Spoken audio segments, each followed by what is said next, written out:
खबर इस वक्त कोरोना के हालात पर केंद्रीय स्वास्थ्य मंत्री मनसुख मंडाविया की थोड़ी देर में बैठक होने जा रही है और उससे पहले उनकी राहुल गांधी को लिखी चिट्ठी को लेकर सियासत शुरू हो चुकी है। चिट्ठी में मांडविया ने अपील की है कि कोरोना के हालात को देखते हुए भारत जोड़ो यात्रा में कोविड प्रोटोकॉल का पालन हो और उन्होंने देशहित में यात्रा को रद्द करने की अपील भी की है। इस पर कांग्रेस ने पलटवार किया है।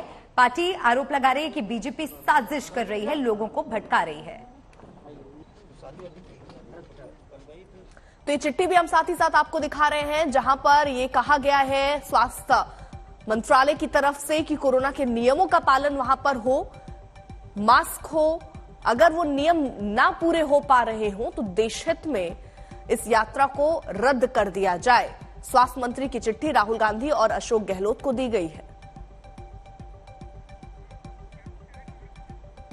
कांग्रेस नेता क्या कह रहे हैं, सुनिए। आज सुबह हम चले हैं और दोपहर को 9 किलोमीटर हम चलेंगे। रोज हम औसत के तौर से 23-24 किलोमीटर चलते हैं। तो मैं हुड्डा जी से, बाद में पीसीसी अध्यक्ष से और बाद में शक्ति सिंह गोयल जी से गुजारिश करूंगा आपको हरियाणा के बारे में विस्तार से जानकारी दें। पर मैं कहूंगा कि भारत जोड़ो यात्रा के पीछे 3 मकसद थे। जब ये शुरुआत हुई थी कन्याकुमारी में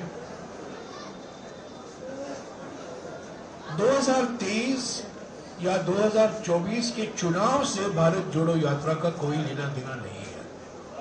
ये चुनाव जीतो यात्रा नहीं है, ये चुनाव जिताओ यात्रा भी नहीं है। यात्रा उदयपुर संकल्प, जो उदयपुर चिंतन शिविर में उसके बाद सोनिया जी ने इसकी घोषणा की थी 15 मई को कि भारत जोड़ो यात्रा कन्याकुमारी से कश्मीर तक निकाला जाएगा। और उन्होंने ये भी संकेत दिया कि क्यों कांग्रेस पार्टी भारत जोड़ो यात्रा निकाल रही है। पहला मकसद ये है, और क्योंकि मैं कहना चाहता हूं, क्योंकि ये सवाल बार बार हमें पूछा जाता है और राहुल जी से पूछा जाता है, भारत को कोई तोड़ नहीं रहा है कि पर क्यों आप भारत जोड़ो यात्रा में। मैं साफ कह देना चाहता हूं कि तोड़ने की खतरा है। लोग लगे हुए हैं भारत को तोड़ने में।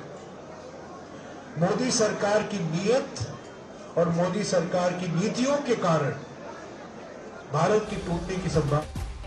तो यात्रा के खिलाफ बीजेपी साजिश रच रही है। कांग्रेस का सीधे तौर पर कहना है कि जिस तरीके से भीड़ वहां पहुंच रही है उससे सरकार डर गई है और इसलिए इस तरीके से चिट्ठी लिखा जा रहा है। इसके लिए एडवाइजरी जारी कर दे सरकार, एक नियम बना दे, एडवाइजरी जारी कर दे और सरकार जो नियम बनाएगी कांग्रेस पार्टी उसका पालन कर लेगी। लेकिन फिलहाल अभी कोई संभावना रद्द करने की दिख नहीं रही है। नियम बनेगा तो मास्क भारत यात्री लगाएंगे। कांग्रेस पार्टी ये भी कह रही है, कांग्रेस पार्टी की तरफ से ये भी कहा जा रहा है कि जितने लोग इसमें शामिल हो रहे हैं वो सब वैक्सीनेटेड है। भारत जोड़ो यात्रा से बीजेपी बौखला गई है।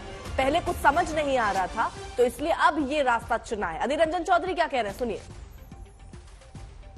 ये डर के मारे ये आम लोगों की निगाह भटकाने के लिए बौखलाए हुए बीजेपी पार्टी ये तरह तरह की सारे सवाल उठा रहे हैं। बीजेपी पार्टी को ये कहना चाहता हूं, गुजरात में जब चुनाव हुई थी मोदी जी घर घर गए थे, क्या मास्क लगा के क्या लोगों को सारे प्रोटोकॉल मानते हुए गए थे?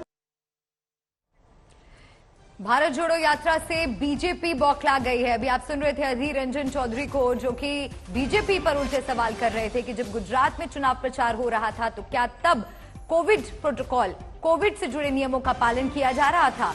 सबके लिए एडवाइजरी जारी करे सरकार, उसके बाद जो भी नियम होंगे कांग्रेस पार्टी उसका पालन करेगी। आपको बता दें कि सरकार ने एक चिट्ठी लिखी है, स्वास्थ्य विभाग की तरफ से चिट्ठी दी गई है जिसमें कहा गया है कि राजस्थान में चल रही भारत जोड़ो यात्रा में कोविड गाइडलाइंस का सख्ती से पालन हो, मास्क और सैनिटाइजर का उपयोग कराया जाए, सिर्फ कोविड के प्रति वैक्सीनेटेड लोग ही इस यात्रा में हिस्सा लें, जिस पर अब कांग्रेस पलटवार कर रही है।